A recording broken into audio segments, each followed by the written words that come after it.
think as soon as it says, aha! Hi, good morning. We're live. So hello guys, this is Chris Godinez, licensed professional counselor. This is my show. We need to talk with Chris Godinez. We are shoved together because this camera is not that great. So there we are. Welcome to the show.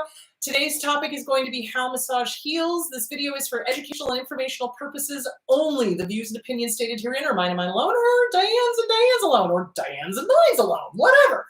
They do not represent the ACA, the APA, or any other therapist for that matter. And I would very much like to thank my sponsor, BetterHelp. BetterHelp, BetterHelp, BetterHelp.com/Chris Godinez. They are an online counseling company. So if you are overseas, you want to get with a counselor here in the US, they will do that. I just realized I left my light on. Oh, well. So we have all these lovely shadows, but that's okay. So they're overseas. If you're overseas, you can get onto there and they will set you up with an American counselor. I've been getting really good feedback from people using them, so that's awesome. If you're in the States and you are in a small town, you don't like the counselor that you have, BetterHelp, BetterHelp, will set you up with a licensed professional counselor in your state, master's level or above, PhD level. So BetterHelp.com/Chris Godinez. So, all right, quickly, before we dive into Diane, hold on. I want to mention the books that you should be reading. So Susanna Quintana at SusannaQuintana.com. Her book, You're Still That Girl. Awesome sauce. She and I will be talking later, I think it's this month, next month, in the middle of the month sometime. We're talking about trying to do a seminar together. So we're going to try to get one together for San Diego. If you are interested in attending any of the meet and greets that we have so far, in January, I will be doing Tempe, Arizona. That should be up on my chrisgodinez.com website. I will be doing Fairbanks, Alaska, because I'm insane, in February. It's going to be freaking cold. Jeez, And dark. And dark. But I'm going there to see the Northern Lights. So yeah, I'm excited about that. So that's going to be in February. In March, we are looking at San Diego.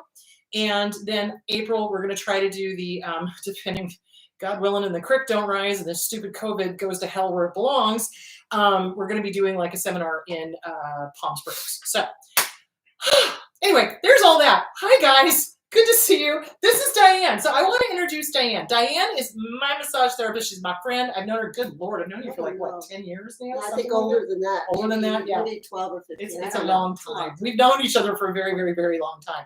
But Diane is amazing. And Diane, I want you to tell the people about massage. I want you to tell them about you. Because basically I want people to understand that massage can be a hugely important part of the healing process from abuse. And I just want to mention quickly, Bessel van de Kolk, The Body Keeps Score, he talks about how we absorb trauma into our body. And this is why massage can be very helpful and very healing. So Diane, tell people. First, I'm going to give you a gift. Well, thank you. So, yeah. Okay, so my name is Diane Brown. My business is Art of Healing Touch, licensed massage practitioner for over 35 years. A little bit of background about me is I actually started massages when I was 9 years old. My dad had arthritis, severe. He'd had a couple of car accidents too. And I didn't even know that I was going to be a massage therapist. It was just something that I grew up with. And my mother was a Christian Science. My grandmother was Catholic. My dad was a Mason. So my religious background is kind of like all over the place. 57, yes. Yes. And I think that's where I get my inspiration about no limits. Don't limit yourself to any one belief system because they're all good in different ways. So, I went to ASU and I got an art degree. So I think that helped me to be more creative with my massages.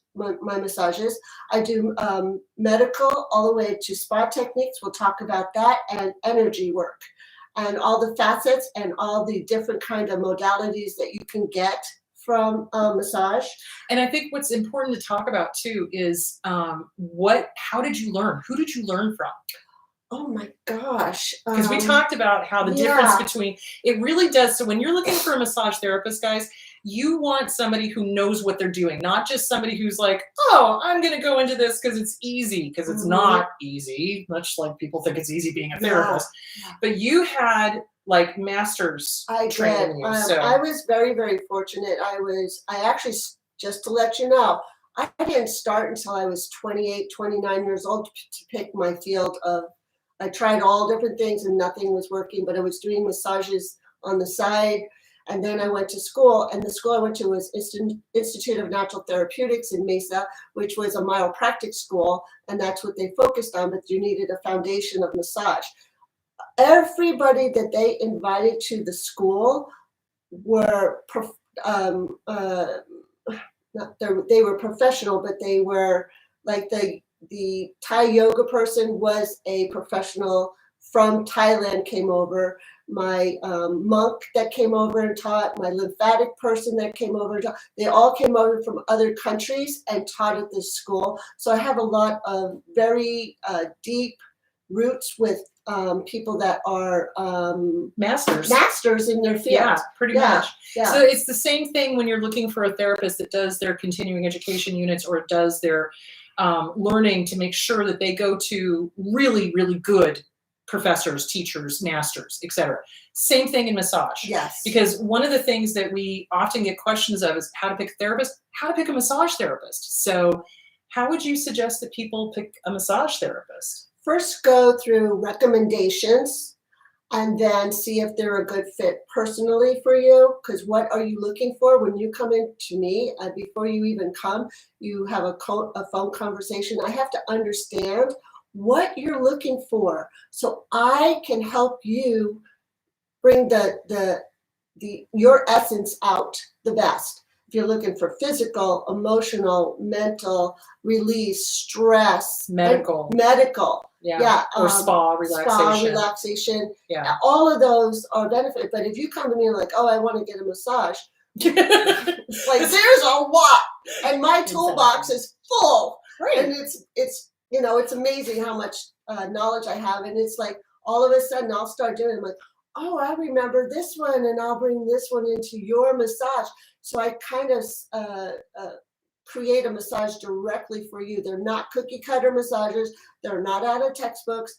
I created to work best for you for what your needs are, and that's what the blessing is because I am the tool to your source. Right. So whatever your body is needing, I find it and it comes through me. It's like, oh, she needs this.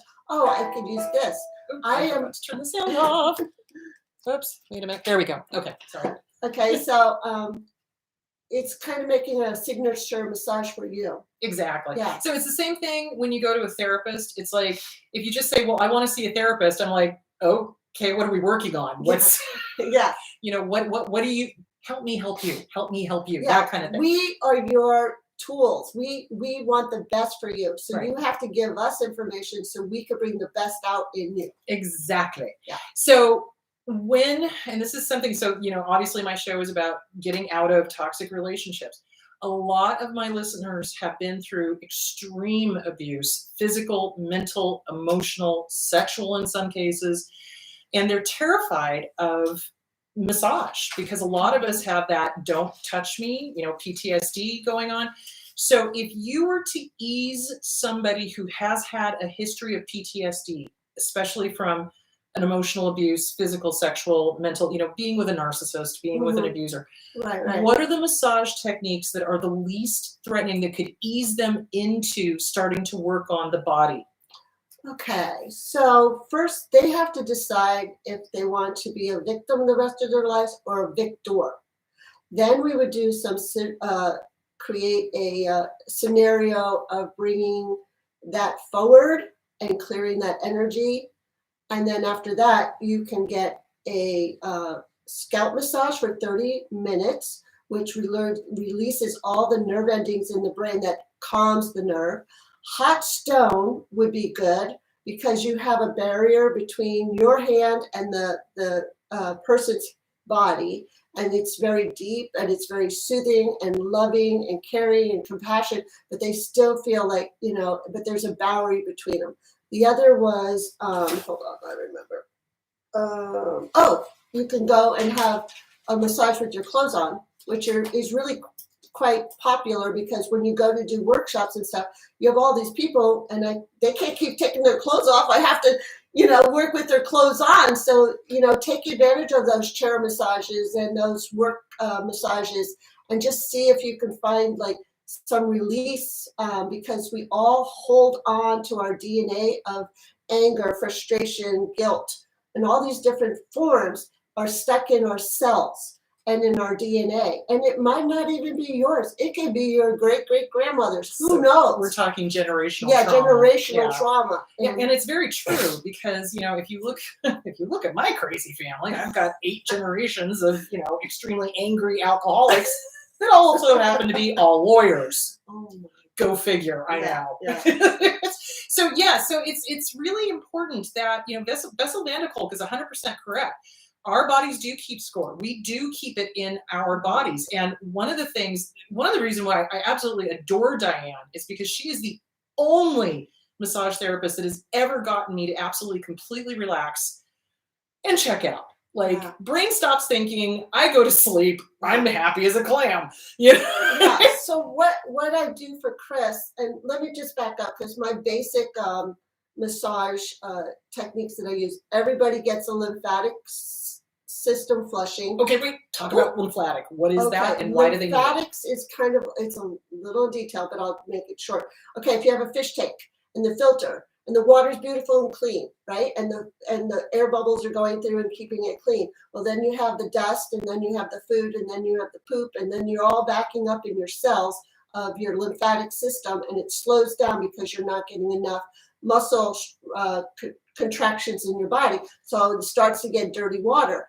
So then when it gets to be dirty water, then you have a lymphatic and everything starts to slow down, your energy, your life, and you don't understand why. And this is why you have to keep your lymphatics clean, is because it's your immune system. It's your filter. And it's your filter for your immune system. And it's parallel with your blood.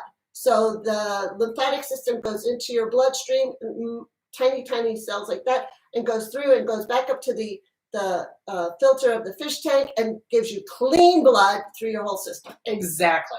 So the lymphatic system is very, very important Extremely. to take care of, just like your liver, because it's an oil filter, basically. Mhm. It's kind of like a fish tank analogy, car analogy. If you don't clean the filters, if you don't change them, if you don't make sure they're clean, your engine's gonna die. Don't do that. There's no bueno. So yeah, lymphatic is hugely important to get taken care of. And if you've been through a lot of trauma, you are going to be releasing a lot of toxins. Trust me on that one. So, okay, so we do the lymphatic, we do the head massage. What else? The things that were important in getting a massage. You were talking. I'm sorry, the nervous system. Nervous system. But in Germany, lymphatic is #1, and it's by Dr. Vonyer School of Lymphatics. If you ever go to France, Germany. No, France. He was from Switzerland. I'm confused. But the school is in France. Gotcha. Okay. The doctor adopted his technique. Got it. So I know. But that they highly recommend lymphatics. Now, the other one that I want to talk to you about, and both of them are kind of parallel. So with Chris, I do lymphatics, trigger point, relaxation, and sympathetic nervous system. So the sympathetic nervous system is to shut down your nervous system, that people that have monkey minds, and they're constantly moving and blah, blah, blah, blah, blah, and they're on that wheel all the time, and they can't stop and they can't stop, and their nervous system is in overdrive. So we have to get you to let it go. So I work on the sympathetic nervous system to help you unwind faster. So those people that come in, I ask them, do you want to start face up or face down? And usually I have the ones that are monkey mind to start face up, do real quick on the top so they can go down so they get used to my touch. Those are the beginners. But like Chris, I can start her face down and we're good to go. She's out. I know, it's fabulous. And it's amazing. It's so funny because it's like the people that are afraid of massage, once I actually get them into you, or once I actually get them getting a massage, they're like, oh my gosh, why haven't I been doing this? Well, because we've been afraid of it. Because, oftentimes in our lives, the touch has been not nice. Yeah. Or, we've got so much, this is fascia. I want to talk about the fascia. We'll get there. Okay. Yeah, because we've got so much, yes. the amygdala is going 24/7, the monkey brain, right? and we're constantly looking for danger, which means our adrenal gland is going 24/7, which means adrenal fatigue, which also means we tend to body armor. And that's something that, I came to Diane for, because I couldn't freaking move. I was super tight in my neck, my shoulders, my back, my hips. I was like, it was almost like I was immobile kind of thing. Like I'd lost my flexibility. So Diane works on that. So Yeah. So the thing you have to decide is when you're ready, because nobody can force you to do anything sooner than you're ready. But you have to take the fear out, and I can't express how many people have limitations on their belief systems. Is I don't believe that, or I can't do that, or whatever the belief systems are. We have to break that wall down, because you're missing out on so much happiness. yes. Crazy happiness. And it's also about, so your motto is mind, body, soul, right? Mind, body, spirit, and soul. Mind, body, spirit, and soul. Yeah. And it really, you guys know how I'm always saying how you think it is how it turns out. And you know how I'm always saying, do the mirror work. Hi, good to see you. Have a great day. Yes. I give you permission to say no, or whatever it is you're working on. Right. Diane totally lives this. Yes. She lives by this. And it really does matter what you're thinking. It's like our bodies and our minds are not separate, and everybody kind of treats them as if they are. So if you've been through trauma, you absolutely would be wise to do body work and energy work at the same time that you're doing the mental stuff, the mental health stuff, because it's all connected. Yes. Don't limit yourself to one thing. It all is encompassed. So I was just telling Chris this before we started, that the word harmony is so important, because you have mind, body, spirit, and soul. Mind could be working at 50%, body's working at 25%, the soul is working, because that's in us all the time, is kind of playing flat, maybe 10%, and then the spirit is the energy, the light to the soul. That's the spirit. That's where you get the joy, the happiness, the endorphins get triggered up.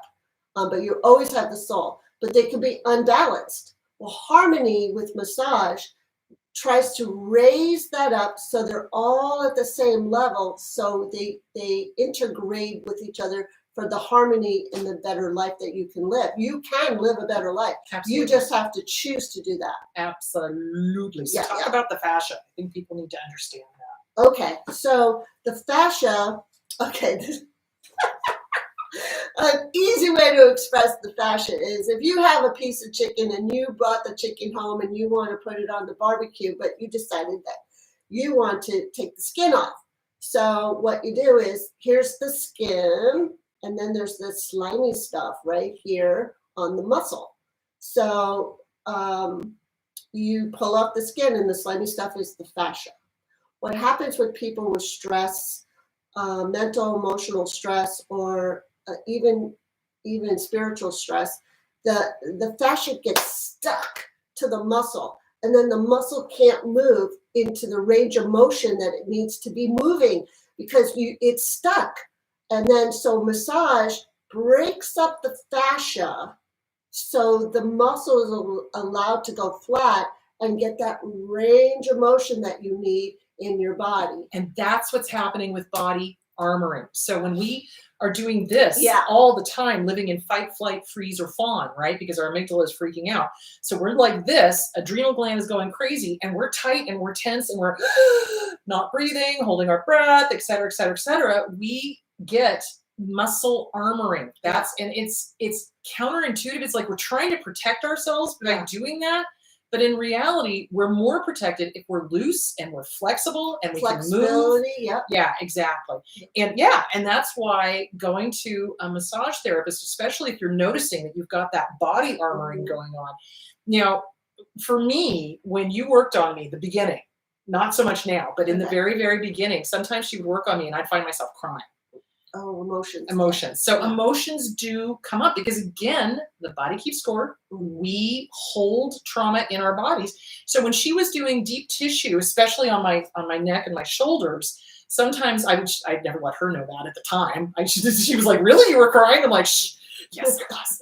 So I would cry because I was releasing all of these emotions, and sometimes memories would come forward. Yes, yes. So be aware, this is all, it's just like when you do the mental work, when you do the emotional work, memories will come up. And sometimes there's no words to them. Like No. sometimes it's just an emotion. Sometimes it was just crying. Emotions play a big part on the muscles and the mind, because I've had clients cry because they've lost a child. Yes. Or lost a husband. Yes. Or can't understand why their body's not back to where it should be after a car accident. Mhm. They're struggling with all these different emotions. Emotions play a big part. And that brings up a part that I want to express is like your mind kind of lies to you. Ooh, yeah. Okay. Your mind is saying, I can do that, whatever, but listen to your body, because your body can talk to your mind can talk to your body, your spirit is there. And then this is your spirit. Your spirit goes out to other people with love. And we'll talk about boundaries later, but anyway, that you have to listen to your gut to understand. How many times have I said that? Listen Yes. to your gut, because your mind tells you one thing because of all the electronics and all this other stuff that's out there, but your body never lies to you. If it's upset about something that's going on in mind, your body says, I'm hurting. Right. Stomach, Yes. ulcers, Yes. medical massages, which is Chinese techniques that I do. And so, listen to your gut instincts. How many times have I told you guys that? Listen to your gut. Remember when I was a little kid, if you read my book, which I can no longer find because I'm in the middle of moving my house out because we're doing a remodel, dear Lord. But in the book, What's Wrong with Your Dad? I used to throw up every day because I was a nervous freaking wreck. And so emotions. So the stomach is kind of our fear center. You need to listen to that. That's where our gut instincts are. And our bodies don't lie. The mind and the heart will tell stories. Yes, heart too. Right? But the gut is a yes or no answer to a yes or no question, or just an instinct. Just like I shouldn't go down that street. Okay, don't go down that street. Yeah. Listen to that. Don't discount it. Yeah. She's right. Yeah. So question, difference between medical massages. So this is the other thing. I've had people tell me, well, I went to go get a massage and it was terrible. They didn't do deep tissue. All they did was just kind of light touch kind of thing. So what is the difference between a medical massage and a spa massage? Okay, so medical massages, we're working on either an injury or trauma to a certain area that you might have scar tissue. Now, scar tissue is very difficult for a massage therapist, but we have techniques that can break that up with a Graston technique can break up the fascia. I mean the scar tissue. Is that when they use the kind of butter knife kind of thing? Yeah, that's it. Okay. That's called a Graston technique. Okay, be aware. It breaks it up. Those can kind of hurt. They hurt, but they don't stay on them very long. It's like 3 to 2 minutes in an area and 3 to 2 minutes in an area, and then it flattens up the scar tissue. So that would be one thing is, and then stretching. Like when you have people think, oh, I had shoulder surgery. So they come home and they go, okay, I go for physical therapy. But if you don't continue with the physical therapy after you're done, it'll come back.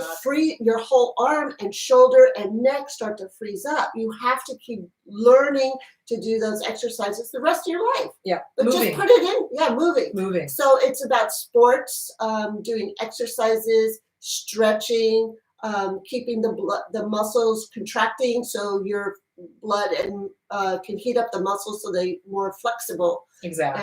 And that's the medical side. Now the spa techniques are like sugar scrubs and relaxation, which are fabulous. Facials. Absolutely, I've fallen asleep getting a facial. And peppermint massages that I created this summer for those who are having hot flashes. So there's so many creative things that we can do with massages that people don't do. If they're just doing cookie cutter massages, then they're not being creative with their skill level. Right. Like I said, my box is full. I can pull whatever I need. Like I have 3 different reflexology treatments, with sugar or wax. It's amazing. So it's amazing. Yeah. And this is why it's important to know what kind of massage you are looking for, what you are hoping to get out of it. So usually when I go to Diane, because of the nature of my job, my brain is like, go, go, go, go, go, go, go, go, go, go, go, go, go, go, go, go, go. And then I go see my Diane and I'm like, Diane, I just want to stop thinking. I don't Because like we're thinking over anymore. processed. We're over processing. The world is so we needed to bring that up. Thank you. Is the nervous system. Oh, yeah. The nervous system is in freaking overdrive over the last 2 years with everything that's going on. The nervous system, everybody feels like they don't understand why they have this but it's inside. It's inside of you, and you're just shaking, and you can't see it on the outside. You feel like you're walking on eggshells because you're waiting for the next thing to happen, the next thing to happen. What fresh new hell does the universe have in store? Yeah, exactly. Yes, the last 2 years seriously have been like that. It's like, what's the fresh new hell? When's the shoe gonna drop? What's going on? Yeah, so it's really, honest to God, massage is a part of my mental health. Yes. I go once a month because that's all I have time for. Honestly, if I had more time, I'd probably going twice a month would probably be what I would be doing, but I just don't got the time. Right. So you were saying that for average person every 6 weeks? No, 6 times a year. 6 times a year. That's every 8 weeks. Every 8 weeks. So that's 6 times a year for the average person. That will keep you out of the doctor's office. If you got the right massage therapist, 6 times a year will keep you out of the doctor's office, and tell them to do the lymphatic included in your massage. Yep, absolutely. If they don't, tell them to learn how to do it if you like them. Right. And then how often should people go if they're working on, if you're working on trauma, well, let's back up to physical first. If you're working on physical, every 2 weeks, and you have to do your homework, but if you're going to depend on me, then every week. Right. For like 6 weeks. Every 6 weeks? No. Oh. 6 weeks in a row. 6 weeks. Physical, for physical injury, we can get it moved out, and then you go ahead and finish what you're doing and stuff. And again, like with mental health therapy, I assign homework assignments. Oh, I give homework. Yes. Oh yeah, and you got to do it, because if you don't, do it's kind of like if you practice piano, or if you play piano and you only play when you're with the teacher, you're never going to get better. Yes. But if you're home and you're doing the stretching and you're doing the work, you can do it in the office. It only takes 3 minutes to stand up and stretch and touch your toes. Exactly. I mean, you just have to incorporate it. Don't have to go to the gym. You just take 3 minutes out of every hour just to get up, move around, stretch a little bit, and then you've already done your 60 minutes and 3 minutes every hour. Yep. It's just getting up off the chair and up off your butt. Bingo. Yeah, and then a lot of people have lower back issues because they sit all day, and it's yeah. So there's I want to, if you can, think about your psoas and your piriformis. So if you want to look up those two, if you have lower back problems, you probably don't have anything wrong. It's just that you need to stretch those two areas of the legs, is the psoas and the piriformis. And strengthen them. Yes, That's the one thing. So Pilates. Pilates. Oh my God, she got me into Pilates. But it's not regular Pilates. It's awesome. I freaking love it. What's the one with the ropes? Yeah, I don't know. Anyway, Pilates. Reformer. Yeah. So it's awesome because it honestly, I feel much stronger, and I'm noticing that I'm walking differently, and you've got I've got the guns. Yeah. It's awesome. And I do that on top of working with Jess. So yeah, I mean, I'm noticing that my body is changing based on doing the Pilates on top of doing the workouts with Jess. Absolutely. So moving our bodies is hugely important, because when we were little kids, we were all over the place. Jack LaLanne. Yep, Jack LaLanne. He was amazing. We just dated ourselves, I know. I was just like, who's Jack LaLanne? Shh, we're old. Anyway, the point being is, when we were kids, we moved all the time. We were always playing and always running and always, and then if we had abusive families, we stopped because they would yell at us for playing or whatever. We got into an abusive relationship. We tried to make ourselves small, and we stopped moving, and we stopped playing. So moving your body is hugely, hugely important. If you stop moving, that's when the problems start. Just like when I was having problems with my hip, it was the piriformis, because I wasn't getting up, I wasn't stretching, I wasn't strengthening it. Same thing with my Achilles tendons. Those are fine now. Yes. And it's because Diane had been working on them and showing me the movements. But I'm only the tool. She does the work. Ding, ding, ding, ding, ding. See, that's what I'm saying. It's like, it's not about me. I'm just here as a vessel to help you be the best that you can be, but you have, it's up to you to do the work. okay, Yeah. we are running out of time before people start asking questions. What is it that you want people to know? Okay, one other thing is before you go to a massage therapist, double up on your vitamins the day before, increase your water, hydrate. So when she moves the fascia and the lymphatic system and the nervous system, it's taking all the stuff that you did, the water and the vitamins the day before, moved through it so you feel better and you won't be so sore, because your soreness comes from overworking the muscles. For athletic people, they have lactic acid buildup. Sitting down has lactic acid, and also trauma to the muscles from an injury has lactic acid. So we have to move that lactic acid out so you won't be sore the next day. You don't drink enough water, you can be sore. Exactly. And that's something that every single health professional tells me is like, drink enough water, drink plenty of water daily, because that's the lubrication that keeps our muscles going. Absolutely. And if you're dehydrated, your poor little muscles are just going to be like, screw you. I'm flattening out. Yep. Shrinking up like little raisins. Yes, no bueno. So, okay, so there were different types of massage. I want to cover the different really quickly. There's a plethora of different massages. The Thai massage, which I got when I was in Thailand, that's one of the reasons I want to retire. There was like $10. I'm like, woo, jump back. I love it. Is very much the stretching, getting everything moving. It's stretching, but it's also trigger points. Yes. So the trigger points is moving the energy through the stretching. Right. So there's Thai massage. There's the Japanese hot rocks. There's Swedish massage. There's a ton of them. So do your research before you go visit a massage therapist so you know what you're looking for. Now, the other component of this is that Diane is very much into energy and chakras and different what's the word I'm looking for? Crystals and things like that. And I have crystals in my office. You can't see them right now because they're packed, but I know. It's like, I looked at John and I was like, why are we doing this? It's like, because the house is going to be better. All your baby stuff is put away right now. So it's like, it is not separate. Energy, body, mind, soul, spirit. They're all connected. Harmony. You need harmony with all four of them. Absolutely. I have to back up a little bit of saying that nothing I do or any other massage therapist, this is an ancient technique of healing the body. I mean, just healing, because you can do it to dogs too. Yeah. Dogs love it. It's not just the human beings, but any animals also. So it's everything that we're experiencing now has been done millions and millions before Christ. Right. And I'm giving him credit too, because he did reflexology on his guys all the time. So basically the wrap up is, if you've been through trauma, it's really important to not ignore your body. It's really important to recognize that Bessel van de Kolk is 110% correct. The body does keep score. We do store it in our body, in our cells.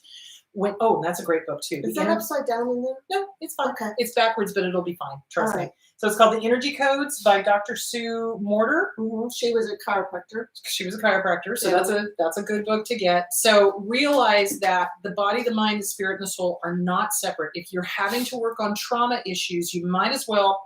It's kind of like taking your car in. If there's something else wrong, you just don't go, oh, well, don't bother working on that. You go, oh, well, it's in the shop. Let's get it done. So it's kind of like, if your body's in the shop, let's get it done. Let's work on the mental, the spiritual, the emotional, the physical, the whole thing, because there's a whole bunch of stuff we need to move through. When you are on the table, and if you are having any sort of traumatic response, do let your massage therapist know. If you're crying or if you're having flashbacks or anything like that, and you want to tell them ahead of time. It's like, look, I've got post-traumatic stress disorder. I've got complex post-traumatic stress disorder. I may have an emotional reaction to this. So let them know, so that they know to either stop, back off, whatever. The massages that would be good to ease into would be facials, The head massages, the little, scratchy head massage. I love those.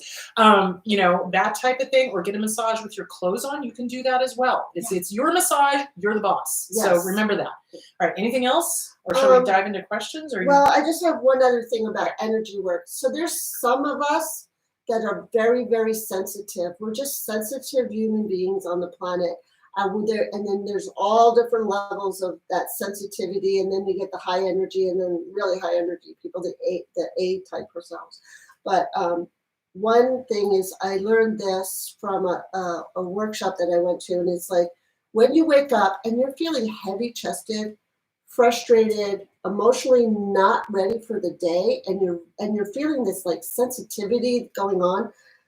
This is what I would like you to do, and it works because I've had to use it multiple times during deaths and situations. Is like, so the question is you stand up out of your bed and you take a couple of deep breaths, get yourself ready, and you say, who does this energy belong to?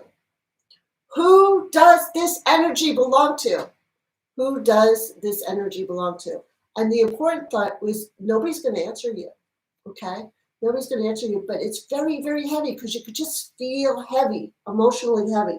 So the answer is, I am sending this message back to the sender with love, kindness, and compassion. So you have to have love, kindness, and compassion. So I'll read it again.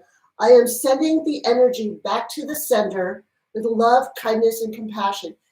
The first one you say 3 times. The second one you say 20 times. Because until you feel what you're saying and saying the words you should be saying, that's when you'll get the releases. Oh my gosh. It's not yours. It's a light switch. Yeah. It's a light switch. It's not your energy. It's because you're sensitive to the world. Okay? So, got it? This is awesome because this is what I teach people when I do guided imagery. They tell me, oh my gosh, I feel this energy that's not mine. I don't know whose it is. I keep getting this message in my head that says I'm a horrible person, but I know it's not me. Mm-hmm. So one of the things I do when I do guided imagery, which is very similar to what you just did, is I tell them to imagine an amazing psychic Dyson or shark. We just bought a new shark vacuum cleaner. It's pretty cool. And I want you to vacuum yourself off until all of that negative nasty is off, and you take that Dyson or that shark and you put it into a big bubble. And then you throw it up like a volleyball and you hit it out over the Pacific Ocean and you blow it up. Yes. So where does the energy go back to? Who does it go back to? Who does it belong to? Yes, it doesn't belong to you. It doesn't belong to you. It belongs to other people. It's just like that negative, nasty, internal critic that wasn't ours. We don't pop out of our bodies hating ourselves. Some jackass adult has to teach us to hate ourselves. So figure out who that jackass adult is. Send the energy back to them. It's not yours. I return to sender. I refuse to accept this. Bye-bye. Have a nice life. I send it with love, but bye-bye. It's not mine. So But I wanted you to understand it's when you feel that heaviness and confusion and like, what is this? Yeah, where did this come from? This is not me. Yeah. You need to send it back to sender with love, kindness, and compassion, because it makes you sick, and that's the part of getting rid of it. And then I talk about obsidian stone, Santos sticks, white sage, red quartz, selenite, meditation, different kinds of things, different modalities is quantum touch, Reiki, going to church if you're religious, but just be open-minded to all of it. You don't have to say, oh no, because you're limiting your happiness. You're putting boundaries on who you want to be. Exactly. You are going to be stronger for everything you do if you open up your heart. Exactly. Okay, let's dive into the questions. Okay. Can stress go into the lower shoulder blades? Absolutely. But what do you do for a living? Yeah. So that does play a factor into it. So because I sit so much, a lot of my issues are lower back and hips. So if you're doing something where you're, lifting hands above the head, that type of thing, that tends to cause shoulder and thingy. So if I would say the lower shoulder blades, you have to work your teres minor right here. So and this is probably really sore, which affects the scapula, which affects the neck. And women should absolutely, their pectoral muscles, because we got to carry these beautiful things. It's like the girls. Yeah. Well, and if you're a typer like I am, I'm constantly doing this, moved forward. So I constantly have to move my shoulders back, stretch the pecs, get to the door jamb, stretch it out. If I don't, my shoulder will be killing me. I mean, Diane, God bless her. It was to the point where I couldn't move this arm over this way. I couldn't even do this because it was so tight and it was not moving. It was frozen. And she worked on it. Did it hurt? Oh, yeah. But when she was done, it stopped hurting. Yeah. And I could sleep on it again because there was a point where I couldn't even sleep on my shoulder because it was so tender. So, yeah, absolutely. You want to look at what are you doing for a living? What is the repetitive motion Exactly that you're doing? And you need to do the opposite. Backstroke swimming. Yeah. Backstroke arm movements. Yeah. But if you have a massage therapist, have her work your teres. Yep. There you go. And that's another thing. It's like, don't be shy about getting an anatomy book and going, this hurts right here, that, so that they know what you're talking about. Because honestly, I wouldn't know the muscle names. The only reason I know it is because of her. So yeah. Okay. Is there anyone that should not get a lymphatic massage? That is a difficult question because it was very, very questionable about people that are in cancer, okay, about getting lymphatic massage. Highly recommend. Doctor's opinion about it. Now they have incorporated lymphatics in people that are healing from cancer. They no longer have cancer. We can't spread it. Right. They're in remission. They're on certain things, and they just need to flush out the lymphatic system. Yeah. So it is now accepted in the Cancer Society, and it's great for people if you're coming off of an injury and medications. I have to tell you a quick story, and his name was Michael, and he was an amazing person.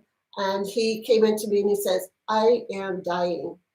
He had Lou Gehrig's, and he was dying. I said to Michael, Michael, see that door over there? I could walk out tomorrow and get hit by a bus. I said, I am here for you, whatever you need. And he was on 21 drugs. I got him off to 18 drugs because we put him on bentonite clay to absorb the excess that was stuck in his muscle with lymphatics massage. And he got to live 5 years later and watch his twins grow up. Which is amazing because Lou Gehrig's kills pretty quickly. He got 5 years more out of his life. Okay, so yes, so there are some situations where you should not get, and always check with your doc. Always check with your doc. Okay, does massage have to hurt to be good? How do I talk to my therapist if it hurts too much? Okay, that's a good question. A lot of people come in and say, I want deep tissue. Well, unless you want to be sore and achy and in pain when you're done, don't ask for deep tissue. Just ask for fascia release. And if they don't know how to do it, ask them if they know somebody that does, because it's totally different and you don't have to be in pain to get a massage. And I used to do deep tissue on athletes and wrestlers and football players and baseball players, and they loved it because it got rid of the lactic acid. But now I've matured into the fascia, which is totally gets rid of the lactic acid, and you're not sore, so you do not have to be in pain. Yeah, I don't think you should. I don't think that you have to hurt. It might hurt while you're getting it, but unless you're into that sort of thing. Yeah. Yeah. It's like I don't like pain. Pain hurts. No, thank you. And you know what? From 1 to 10, say, okay, I want my massage to be from 1 to 10 being really deep and really light. So go to a 5 and then say you can always add more. I get a medium firm. That's what I like, medium firm. I don't like light at all, but medium firm works for me. So medium firm, if you can understand, would be 5 to 7 is the pressure. Yep. Can massage help headaches and migraines? Absolutely. Now, it can help most headaches, drinking water. But if you have a hormonal headache, that's kind of difficult because a lot of women are with their hormones, they get this really bad migraine headache. And I had a client with it, and she was on the patches and stuff like that, and she would still get the migraine headaches. But if they're muscle headaches and they're coming up from the back of the neck and coming across this way, yes, massages can help with that. But So that would be a stress headache. So yeah, then anybody you got who's tension headaches yeah, from the tension. eyes, and you got pressure headaches from the atmosphere. Or what Diane works on with me is I The tend jaw. to grip my jaw like I'm like hanging on for dear life. So I do this a lot. And Nice. so she works on The scalenes. yeah, she works Jaw on and this. scalenes. And it's amazing. And yeah, sometimes I get headaches because of it because I'm not grinding my teeth, but I'm gripping my teeth, you know. And honestly, I think that comes from, you know, the abusive background of my mom and dad, my dad especially, because not so much my mom, but you know, my dad, because it's like, how many times did I have to bite back my words and not say what I wanted to say? You know? Yes. So I have a tendency to really clench my jaw, that's the word I'm looking for, clench my jaw. And when she works on it, she's like, "You're clenching your jaw again."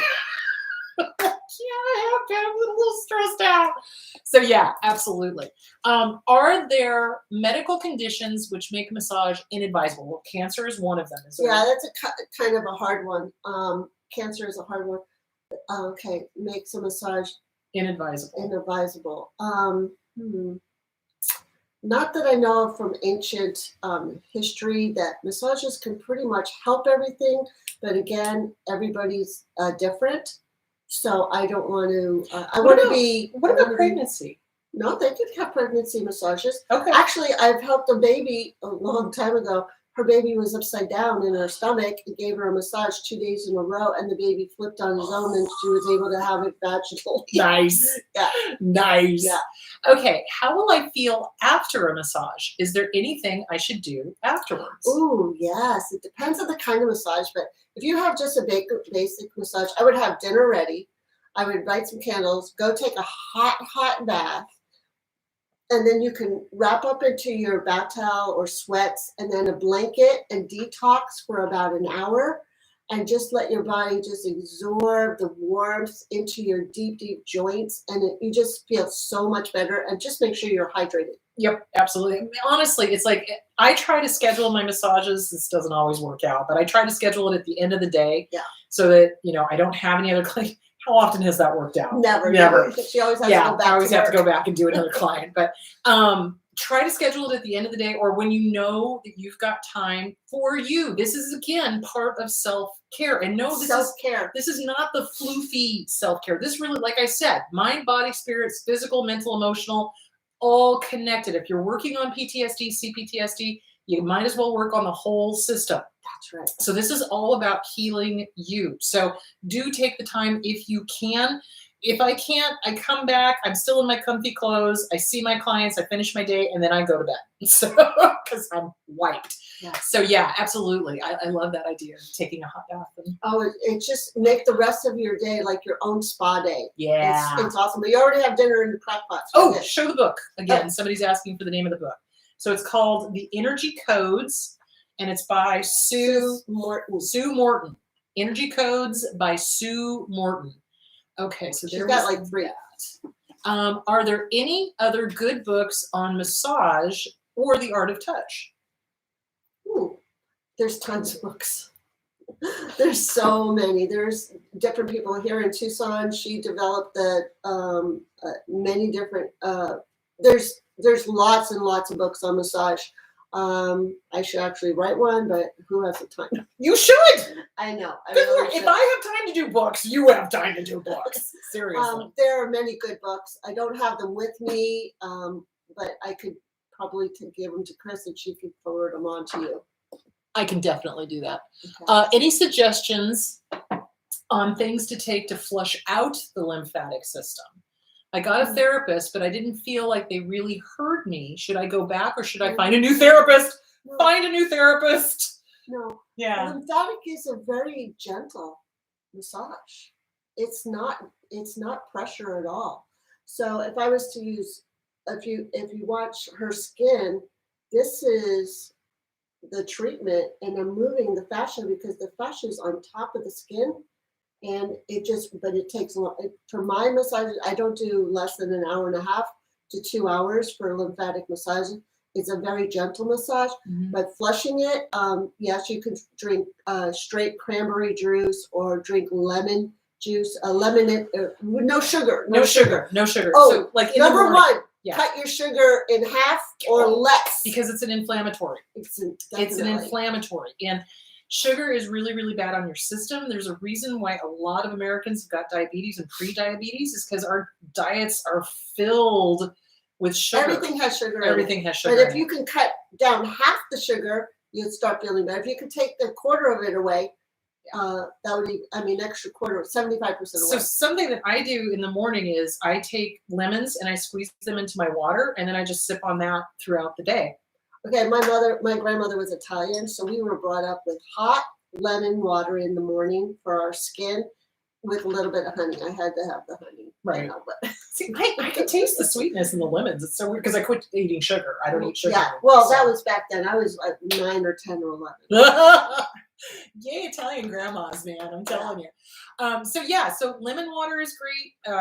The not sweetened cranberry juice is great. Now that I have a harder time drinking. Well, you can add it with something else. I usually cut it with water. Yeah, cut it with water, or if you like. Because I tried drinking it straight, and I was just like, as soon as I put it down, I was like, this was a tactical error. Or they actually have cranberry pills you could take too. Oh, that's true. And it's for your kidneys. So a lot of people have been having kidney problems from sitting down too much.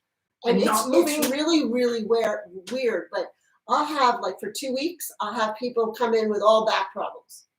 Then the next week, I'll have everybody that has kidney issues or headache issues, but it's in 3s or 4s or 5s. And I'm like, so weird how that happens. Yeah, it's so in regards to if you have a therapist that doesn't hear you, oh yeah, get rid of them.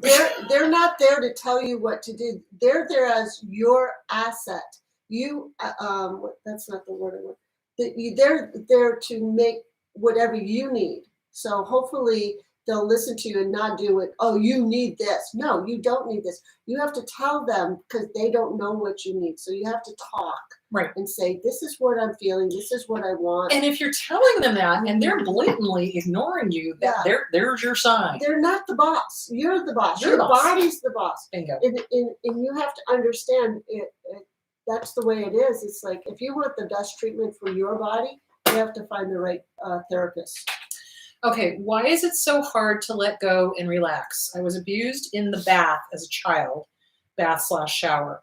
How can I truly let go and relax? I feel like I'm stuck in the bath with a hypervigilant state waiting to get out, especially how can I learn to relax in the bath? Okay, so basically what this is you're going to have a chat with your inner child. So when the abuse happened, you were a little one. You were a little one. I just got the chills. So you need to have a chat with the inner child and let her know, her or him, I'm not sure if this is male or female, but you have to let them know that you're the parent now and you are protecting them. You have got their back and nobody on the face of the planet is going to harm you. And you have the right to enjoy a shower or a bath.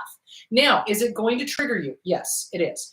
And eventually, though, as you remind your inner child that you are safe, you are okay, nobody is going to harm you, you'll start to get to that point where those thoughts are less and less and less and less. They still may pop up, absolutely, but they'll not be as fresh or as intense or whatever. So a great book to work on that is the Inner Child Workbook by Catherine Taylor. Inner Child Workbook by Catherine Taylor. The other thing you're going to do is you're going to write your abusers a go pound sand letter.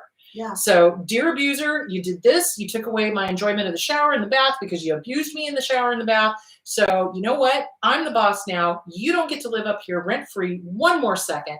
Go pound sand or whatever you need to say, because trust me, if I could be swearing right now, I would, but I can't because I have a sponsor. So, and then trot it out to the barbecue, read it out loud once, burn it, and then have a chat with your inner child. Write your inner child a love letter. Dear little 6-year-old me, I love you. Oh, yeah. You're awesome. Yeah. And you know what I recommend after that is like, so you find that time frame between 9 and 12 or whenever that situation happened, and then you write yourself a letter, then you burn it. Yep. You burn it or get rid of it because you're letting go of the mindset of like write down all your emotions, all your anger, because we don't want to store that anymore. Exactly. And you have to find a spiritual way to release it. That's why I love writing and burning letters. The other thing you can do too is you can do some guided imagery before you step into the bath or the shower. And you can just imagine yourself being in the bath, being in the shower, being surrounded by light, being surrounded by protection, maybe St. Michael. I don't know what your religious preference is. I like St. Michael because he's got the sword. Because he's like, kick ass, take names, don't mess with this person. You know, or some form of protection, or you as an adult. Yeah. You know, standing guard, and that, you know, you're safe, you're okay. You do like guided imagery, and it takes time, guys. It takes time. I still have, like, I'm older, and there's issues that come up with me through my childhood of like not feeling valued, not feeling worth, not feeling accepted, and and you know, I lost my mom when I was 27. But the point is that it took me a long time to figure out what is it like, why can't I get through this? So feeling the way you're feeling is 100% normal. I just want to validate that. So when we've been abused, our amygdala associates the bath or the shower where we got harmed as a danger. So then this little guy lights up like a Christmas tree, tells the hippocampus, hypothalamus, oh my God, oh my God, oh my God, we're in danger. What are you doing? Why are you getting in the shower? Why are you getting in the bath? These two guys then tell another part of the brain to release cortisol. Cortisol is our stress hormone. Now we're tight. Now we're tense. Now we're like ready to go. Fight, flight, freeze, or fawn. And then we start taking puffy little breaths. Don't go anywhere. And then that, with the oxygen CO2 exchange being all wonkified, tells another part of the brain, holy crap, we really are going to get in trouble. We are really going to get harmed. That tells the adrenal gland to release everything at once. So now, racing thoughts, pounding heart. No breath. We're holding our breath and we're tense because we're waiting for something horrible to happen. So as soon as you recognize that you're going into that fight, flight, freeze, or fawn response, which, you know, of course, obviously that'll lead into a panic attack or a rage attack, depending on how you deal with panic.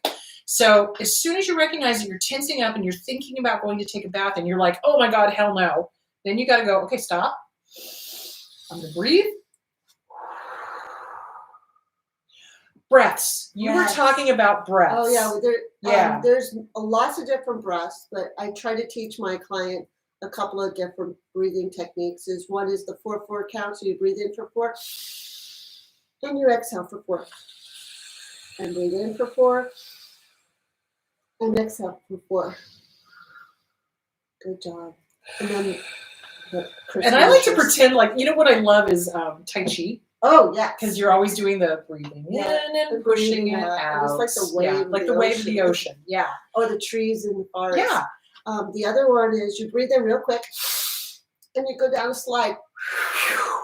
That fills in the oxygen to the muscles really quick. One more time. Okay. And that replaces the CO2. I feel better. Little lightheaded, but yeah.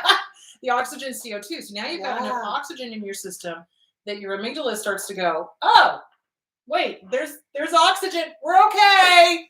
You can stop now, you know. Yeah. So yeah. And then the other one is a meditation one where you breathe in and you exhale very, very slow. So it's from your gut, your chest.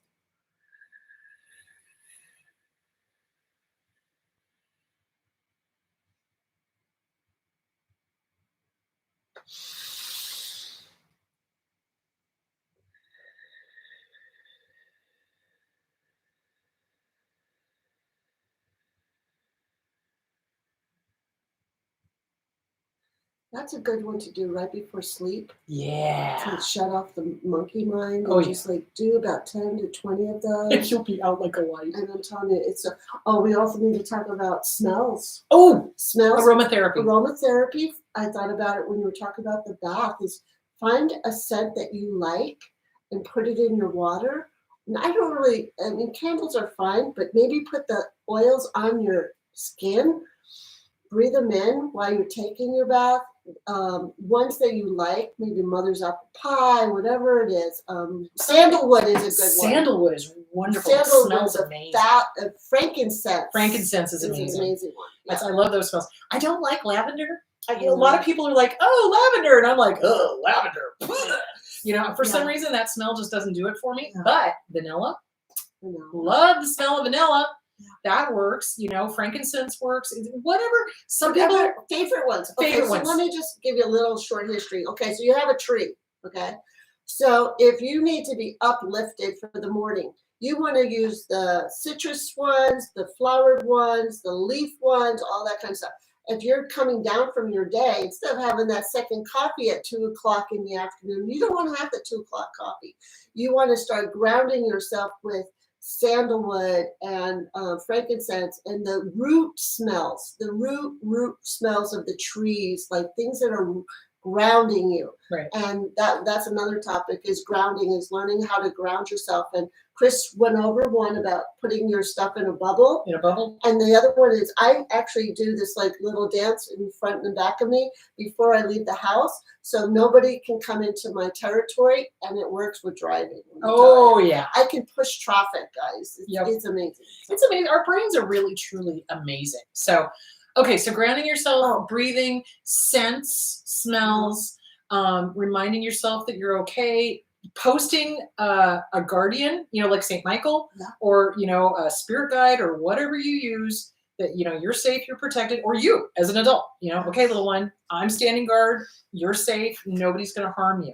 So let's see, do we have any more questions? Because we're just about so stop being the victim and be the victor, or victoress. Yeah, it's like our abusers truly have no power over us.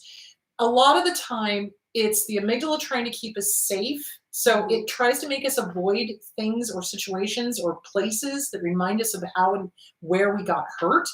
But you have to take your power back and be like, okay, amygdala, the bath and the shower are now my domain.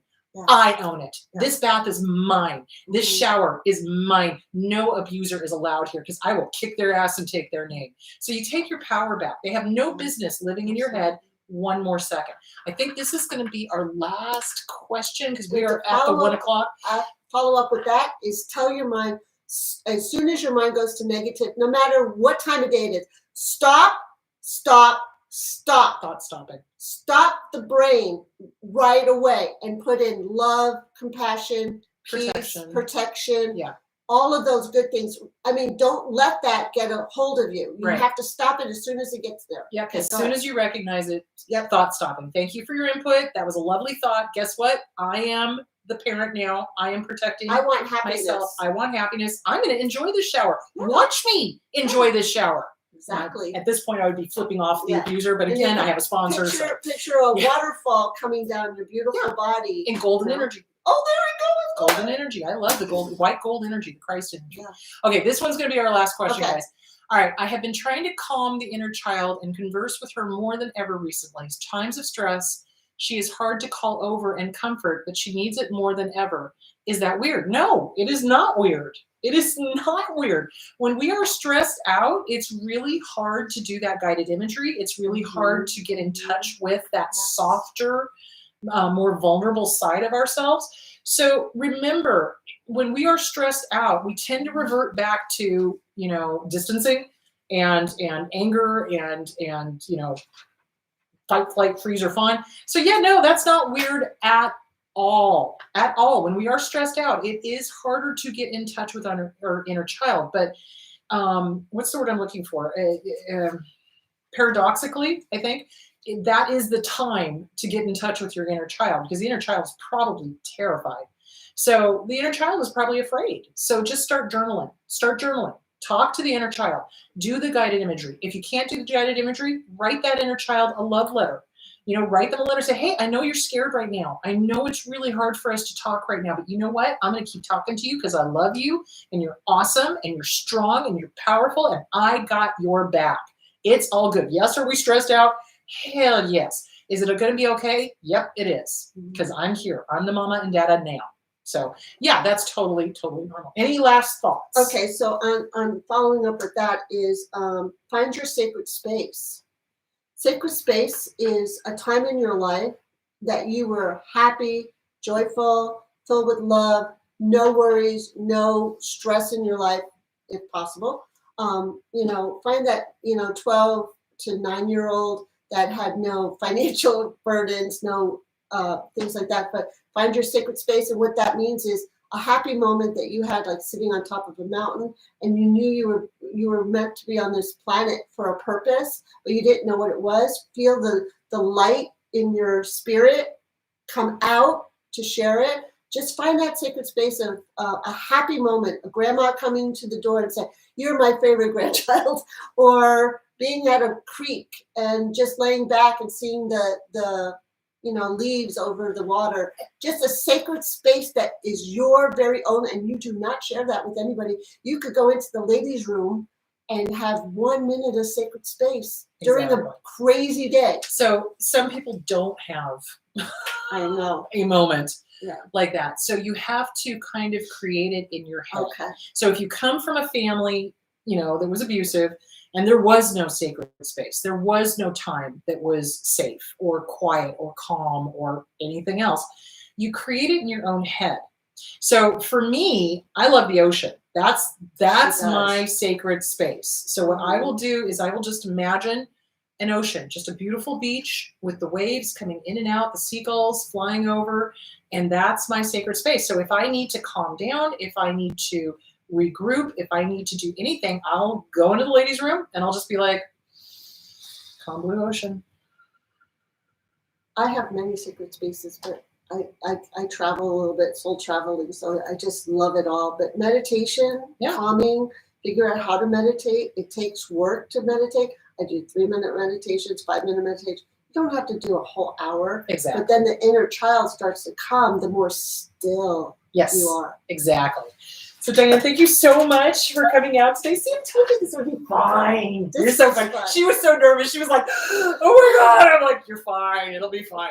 So anyway, thank you, Diane, for coming out. If you guys have any questions, John has put her information up there in the chat. So it is Art of Healing Touch. Thank you. Art of Healing Touch, mind, body, spirit, and soul. And soul. So that is Diane. She's amazing. Don't take my massage place because I see her. She's mine. Pre-schedule it. Yeah. Pre-schedule it, people. So, all right. So next week we are going to talk about, is forgiveness mandatory? I'm going to do a little spoiler alert. So anyway, next week we're going to talk about forgiveness, and do you have to forgive? And the answer to that is no, and we're going to talk about why. All right, my loves, you guys go and have an amazing week. Take good care of yourselves. Namaste. Which means higher power to you. Yes, and go be awesome and drink plenty of water. Okay, all right, my loves, I will talk to you. Whoa, gotta find the cursor. Where did it go? There it is. All right, you guys have a great week, and we'll talk to you later. Bye. That was fun.